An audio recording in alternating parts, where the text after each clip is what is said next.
It is our immense pleasure and honor to present our keynote speaker for the day, a luminary in the field of diplomacy with a distinguished career spanning of 33 years and a wealth of overseas achievements.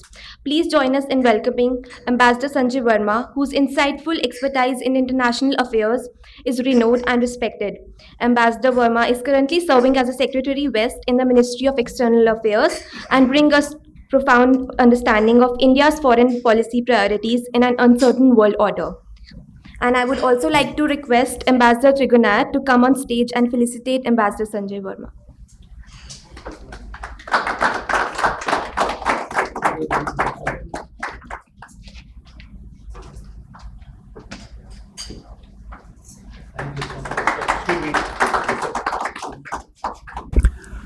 Well, good morning. Namaskar. Thank you for this invitation, Dr. Pandya, Dr. Jain, ambassadors, dear friends from Denmark, Greece, Lithuania, Ambassador Trigunat, professors, faculty members, students. Give me great pleasure to be here this morning to run you through a topic which is Indian foreign policy priorities in an uncertain world. So I will break my talk into two aspects. What is this uncertain world and what are Indian foreign policy priorities in it? What is certain is in this uncertain world is that in many ways, this is probably the most progressive era in terms of human achievements, materialistic achievements, the lifespan of people, health, gender equality. It's never been better. GDP numbers, population is more than it's ever been. There are this connectivity, etc. So that is certain, is given, it's large, it's big, it's positive. It's a very happy space if you look at it objectively. The uncertainty on different platforms we can start talking about. Let's talk about empires or great powers. There is a resurgence of identities around empires, whether it's Russia, it's Turkey, Iran. There is jostling for space, etc. Not getting into details.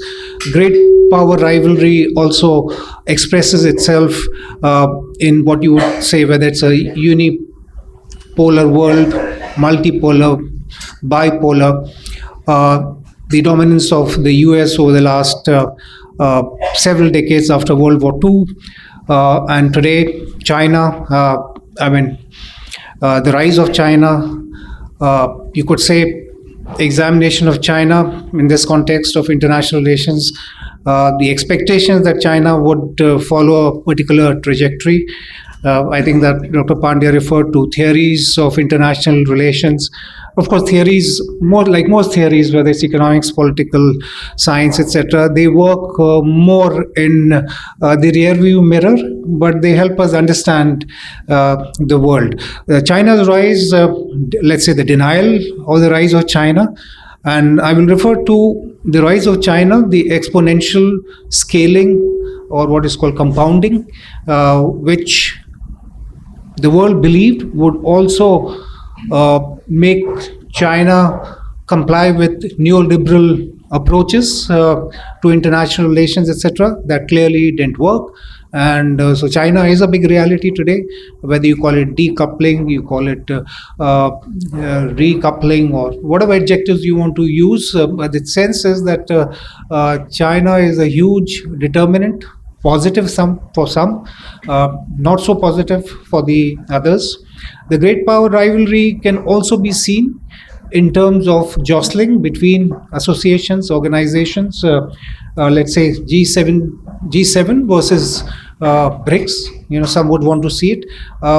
My expression today is not an expression of India's official foreign policy. I'm speaking to you because this is largely a gathering of students, so I will throw things at you so that it sort of agitates your mind and sort of there's a churn and also probably give you a sense of the wider world which we deal with. So please don't quote me in your tweets, etc., because I will simply say that this is the dwellings of of a creative mind, not suppressed by bureaucratic regimes. So, but idea is here to sort of get you more excited, because the country is going to be yours, the world is going to be yours, and I'll share what the world looks like in that sense. So, China, the big reality, hasn't worked according to the script as what was anticipated. So, that is China. Then, if you look at the global economy, it's a given. The fact today that if economists say that global growth, 50% of global growth is going to be provided by China and India. So you know where the global GDP is shifting. It's moving toward the east or towards Asia, etc. Energy. I think FT had a wonderful article yesterday. I think they were quoting the International Energy Agency that we are at a peak fossil fuel usage before the decade ends. Here I will correlate it with when we were much younger, as students and also practitioners, the concept of peak oil was very popular. That we have used more oil and we have exploited, we pulled out, extracted more oil than there is now available. Now the peak oil theory has gone out of the window because oil is sprouting out from just about every corner except from in India. I'm sure we'll discover that as well. It might be too late by then. So the oil dynamics is changing. The phenomenal rise of renewables. So as the energy mix of the world changes, the geopolitics of that will change, the geoeconomics. Why is Saudi Arabia in a hurry to change? Why has the crown prince co-opted that revolution within himself and brought out changes? Because he sees the societal the changes society expects. He sees the energy transition that the edge Saudi Arabia has may be good for 10, 20, 25, 30 years. I mean, you can't put a number on that. So the energy, India, we are on the cusp of being one of the most important renewable energy players.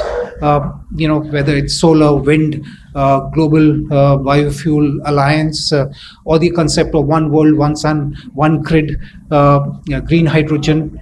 So look at the energy space carefully. Okay. You would have heard about this conversation these days on de-dollarization of should this world, this global economy, still, I mean, after the gold standard, you're almost on the dollar standard. It's a good theoretical question. I mean, academicians should ask it, economists should ask it, and somewhere down the line, one will have to take a call on can the world be pegged only on the dollar? Because, again, don't quote me, but I think the world's biggest deficit financing experiment is the US. So while it's a great country, great economic strengths, etc., it also derives tremendous advantage from having the world's reserve currency. And I will just leave that thought with you. So this is a conversation you will have to deal with. We will have to deal with going forward. Status in multilateralism. Clearly, multilateral institutions, especially the ones incubated around the Bretton Woods time period with the UN, WTO, WHO, are not performing to expectations. People would argue the UN Security Council is paralyzed and is ineffective. WHO, during the COVID crisis, it sort of came out a cropper.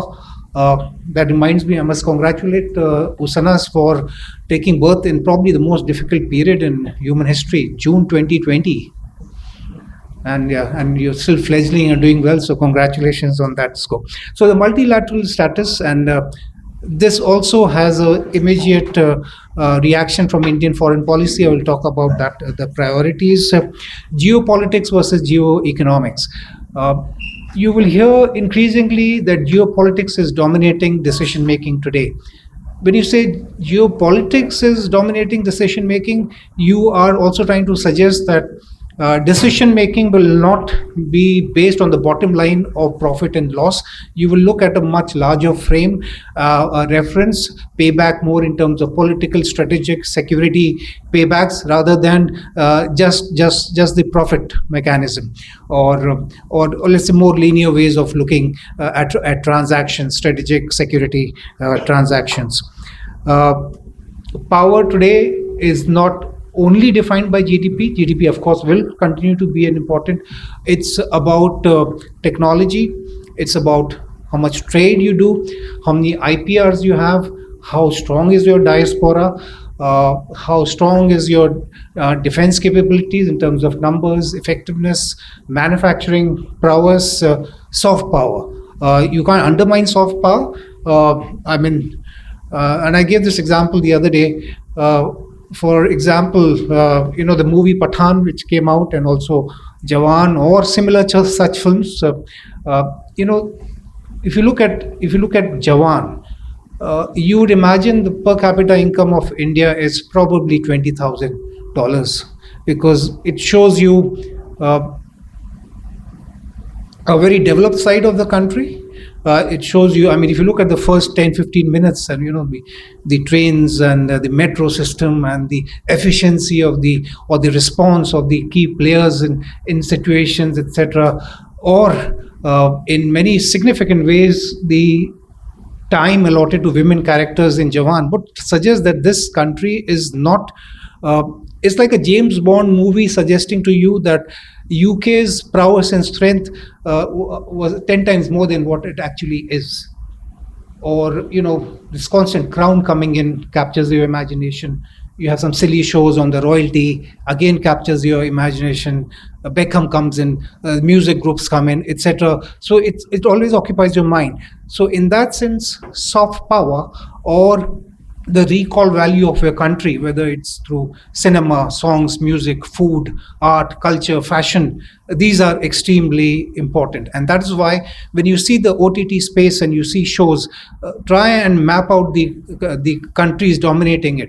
It'll be US, UK, India, Korea, Turkey, Spain, probably.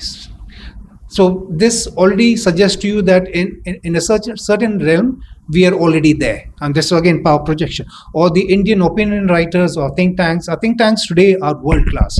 In fact, the writings coming out of several of our think tanks is absolutely top class.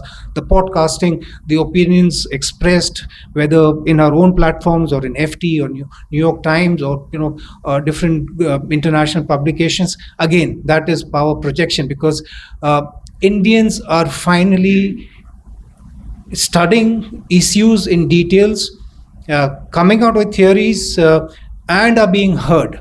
And increasingly, you will have to carry forward that tradition. That involves a lot of hard work. It involves open minds and a 360-degree understanding of the world. And let me move on. Last time I was given 20 minutes, I spoke for an hour. Okay, let me run through all this. Ideology. What is the role of ideology today?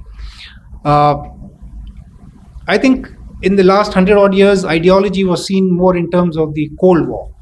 Thereafter, you could say ideology is, to define ideology, it's a belief system, value system, etc. It could be religious, could be non-religious. An NGO could have an ideology, etc. So the Cold War was a classic example of ideologies clashing. You could say the Israel-Palestine problem is the ideology one. Arab Spring, what's happening in China, Xinjiang, within China, that's an ideology issue. The war in Yemen can be seen as a Shia Sunni. But the space for ideology in a much larger sense is shifting. It's also very complex. Can you clearly say whether China or Russia are socialist or capitalist, or whether America is purely capitalist? You can't say that, because if you look at IRA, the Inflation Reduction Act, and protectionism in the US, or how US has supported its core security industries, it's not really free market fair play. or China is also capitalist in the competition between, let's say, provinces and governors and mayors to keep, increasing the GDP numbers, etc. You could say that's capitalist, but it's not capitalist. Again, it's a mixed picture. Russia too. I mean, so in that sense, in terms of the capitalism versus the socialism debate, it's quite, it's hazy. But ideology is a prime motivator. It can be a motivator, and you may be sometimes told that you believe in a certain ideology, and but when you examine it, you will see the contradiction or how gray that area can be. Uh, Linked to multilateralism, the failure of multilateralism is the kind of flourishing of minilateralism or plurilateralism. For example, let's say, G20 in some sense, or the G7 or BRICS or the ASEAN at one level, or the smaller formations, let's say networks like Quad is a network, or AUKUS, or how we are trying to program our approach on the Indo-Pacific through several IPOI, etc. So these are smaller groupings, understandings of trying to meet objectives which larger multilateralism is not being able to. New actors, new issues, new actors, multinationals. I mean, the market capitalization of Apple is probably bigger than most countries on a good day. Then you have non-state actors, you have NGOs which are strong, you have issues like climate change, AI, cyber security, health issues. You may have questions of eugenics, biotechnology developments, and how ethical would it be, the CRISPR approach to changing humanity, evolution, etc. So all these are global south. The idea of global south is the current nomenclature. Earlier it was called the third world. You could call also non-aligned movement countries are also part of this group, which is not really developed, has a unique history. The history was largely colonial, post-colonial societies, but today the global south could have arguably Arab petrostate. It could have a country like Turkey, has a country like India.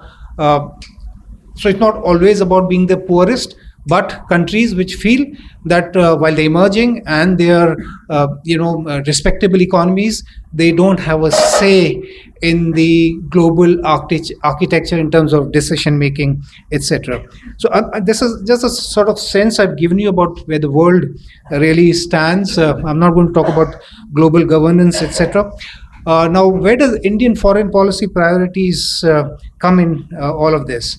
Let me say, I think Indian foreign policy largely is driven and is fueled by our domestic requirements of what our industry needs, what our agriculture needs, what our strategic objectives are, our security concerns, etc. Apart from that, I can also share with you that all embassies today, Indian embassies, are evaluated on 3 T's on how much they are promoting trade, tourism, and technology transfer. That is a very hard matrix on which ambassadors and missions are sort of evaluated every year. China, I think the managing the relationship with China, I think, is almost a day-to-day affair. It is not always what is happening on the line of control, but what is happening across multilateral organizations, the jostling for space, for power, for candidatures, for language, for narratives. So I think China is going to consume a lot of our energy as foreign policy practitioners. I mentioned Global South. We have taken extraordinary efforts to bring the Global South debate at the center of the narrative of G20. Our approach, as we see G20, the Global South, is that we would want the Global South not to be patronized by, let's say, technology or economic surplus from the developed world, but also to celebrate intra-Global South cooperation, innovative practices on how we are helping each other and making societal and economic changes. We believe that the global south's equation with the rest of the world should again not be based on unsustainable debt, but it should be demand driven, should be sustainable, and above all, whether it's the global south or our approach to international relations, it needs to be human centric. And what we are doing with the global south, I think our deliverables very, you know, uh, apparently, and it is very clear to all of you, is I think DPI. And when the dust settles down on G20, and you sort of, apart from giving African Union, a prized position in the grouping as the 21st member, again that's part of the Global South narrative. Is when you look at if you look at the outcome document of the digital economy ministers meeting in the G20, and look at that, I think that lists out 5 or 6 achievements on how we would like to see DPI as a global public good. Now, this is like it's like the new yoga in the sense. Yoga began in India. Sustained itself. Benefited from traditions, etc. But today, it's a public good. There's no IPR to yoga, etc.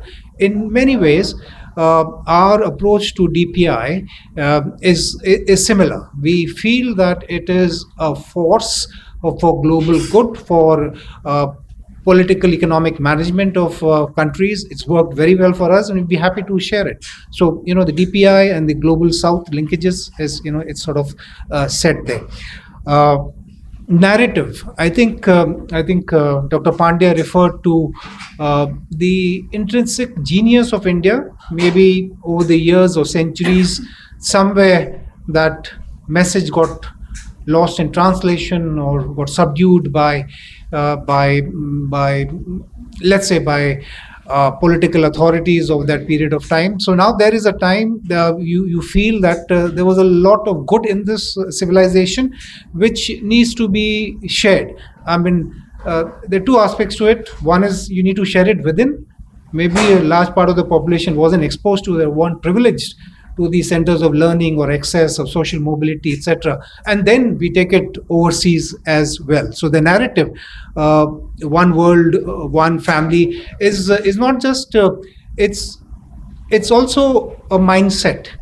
And of course, everything falls into theories of international relations. Some would argue that this falls into the idealistic school of international relations. But the fact is, it is an intent, it is a positive intent, and we back it up by our history of international relations over the last 40, 50 years. We are a net positive security provider. We are a first responder. We haven't initiated wars. We imbibe the non-violent philosophy of Mahatma Gandhi. We, as a country of, let's say, 50% vegetarians, I'm not a vegetarian, but again, that also reflects, but don't take that vegetarian thing to a moralistic position. I'm looking at it more in terms of the environmental impact. So we are a nice, friendly, positive country, smiling people. We don't, sort of. So we add, so that narrative, we have to carry that narrative to the world. And what the government has done is, over the last 10 odd years, the International Solar Alliance, the Global Biofuel Alliance, one world, one sun, one grid idea, the connectivity there, or IRIS, the infrastructure for resilient island states, CDRI, yoga, lifestyle for environment, and several other concepts where we are seeding India's approach to the world. And why not? You're 1/6 of the population of the world. You have been a positive and one of the oldest living civilizations. So a time has come where we need to be seen, we need to be heard, and our presence needs to be acknowledged. Like the conversation I had with the professor from Jindal. Why did China get into the UN Security Council in 45? They were not in the Second World War equation. only because they had a large population, and the rest of the world felt that they owed them something because of the century of humiliation, etc. So I mean, you need to go back to these questions and ask these hard questions, and and look at answers. Now let me get back again to the priorities of Indian foreign policy: neighborhood first, look east. All these are expressions of engagement, secure, predictable engagements with time-bound schedules, which refer to trade targets, investment targets, connectivity, whether it's roads, railways, etc. So these are not just slogans: neighborhood first or look east, act west, etc. All of them have to be populated by deliverables, by new connections, new nodes, where there is a link between us and this part of the world, or the Indo-Pacific at the other end. Reformed multilateralism is one of our credos. Our diaspora is another credo. A fantastic relationship. I can share with you that when I joined the foreign service in 1990, at that point of time, the government of India thought the diaspora was a liability. The diaspora thought India is a liability. But from probably 98, 99, this conversation started changing, and today there's great pride, there's mutual respect. The diaspora proudly wears its Indianness on its sleeves, and you can see the I wouldn't say dual identity as such, but wherever Indians are, they're extremely proud of their heritage, of their culture, and that also sort of flourishes in connections which are mutually benefit for both the host country and India. I think the US is a classic case of the wonderful networking and lobbying, and the case the diaspora has presented of India to the Americans. And of course, we also give them a lot of satisfaction in terms of the growth this country is demonstrating, the fantastic socio-economic changes, or the changes in the infrastructure, in the international profiling, or how Indian thought leaders, writers, filmmakers, sports, business people, the scale, so the scale, and this is very important, the compounding which we missed of China. When China grew, we were looking at this 5%, 6%, all right, chal raha hai, theek hai. Then, the compounding value added. Suddenly, one day you found the Chinese were all over you. Because the numbers, because of the compounding and the theory of scale, when it scales, it really scales. The same thing is happening with India. And how we manage that compounding and scale would also be one of our foreign policy priorities. Counterterrorism, again, we have sort of, this is a fundamental track for Indian foreign policy. And you would have seen in the last year and a half, our role in the UN Security Council, bringing the UN Security Council Counterterrorism Committee to Mumbai, into the Taj Hotel, which was the epicenter of the dastardly attack in 2008. That the declaration after that, the New Delhi Declaration, is a seminal piece of work, because that sort of connects with the new and emerging technologies and how that can be misused by terrorists. And so that would suggest, or the hosting of the No Money for Terror conference in November last year, the third global conference, the Interpol conference. So all these things are approach to zero toleration for terrorism, etc. Our focus on cross-border terrorism. So that would suggest how important this battle is, and we've done well so far, because we've kept terrorism away from our borders largely.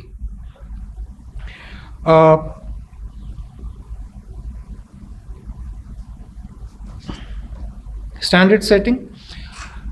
I think one challenge the Indian foreign policy and most Indians would also have is, how do we, for example, why would we allow a department in a foreign university in a country far removed comment on how democracy is doing in my country, or how human rights are doing in my country? And here I would want to point out that if you look at any Western publication, whether The Economist or Wall Street Journal, or and look at the predictions on the economy. Now, economy is more about numbers; it's about facts and figures. If they get that wrong, most of the time, how can they, with authority, comment and put a metric around the performance of human rights or democracy in India, which is a far more complex subject, and there are a lot of intangibles here, variables here. It's a much wider canvas.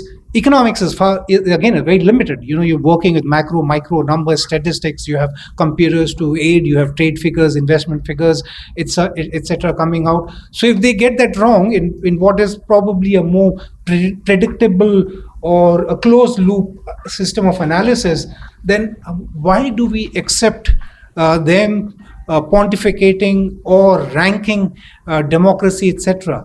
You and I know what we have done for democracy. We weren't a democratic country. I mean, till 47, there may have been instances of republics, etc. Fair enough, but as a poor, challenged country after 47, we've been the custodians.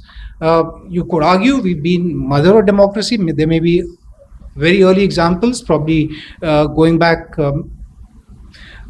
Sorry, a much longer period of time. But what we have done in the 20th century is we have incubated, we have mothered democracy. We have mothered democracy like no other country, facing the same challenges we do. Look at Africa, look at our neighborhood. We have far worse challenges, but we are sort of, nurtured, we have mothered democracy. We may be a mother of democracy, all right, but we have definitely mothered democracy in the last. Let me conclude here that I've just given you a little flavor here. I've gone all over the place. I've talked about Shah Rukh Khan, I've talked about sports, movies, economy, polity. But the idea is to get you thinking. Youngsters, the world is a great, exciting place. But what's happening is happening all over the world, not just the Indian kids all around the world. And I'm sorry, I'm going to quote, have you seen Succession? The show. Okay, season 4, episode 3. Character. This is due respects to my European friends and colleagues. So the conversation goes on to Europe. What about Europe? So the character says, Europe? I'm quoting as much as I can remember. And I'm going to say this because while I'm talking about Europe, I'm actually directing it to the young of India today, including my daughter. What is Europe? Europe is young, it's healthy. Europe is ensconced in a social security system. It is sickened by its own vacation mania, etc. So this great urge you have of the work-life balance and vacation every 3 months and all, forget it. India will not go forward. You have to sacrifice, compromise, work extremely hard. Don't get into the vacation mania, work-life balance, etc. Desh nahi banega aise. On that pessimistic note, I will conclude. Thank you.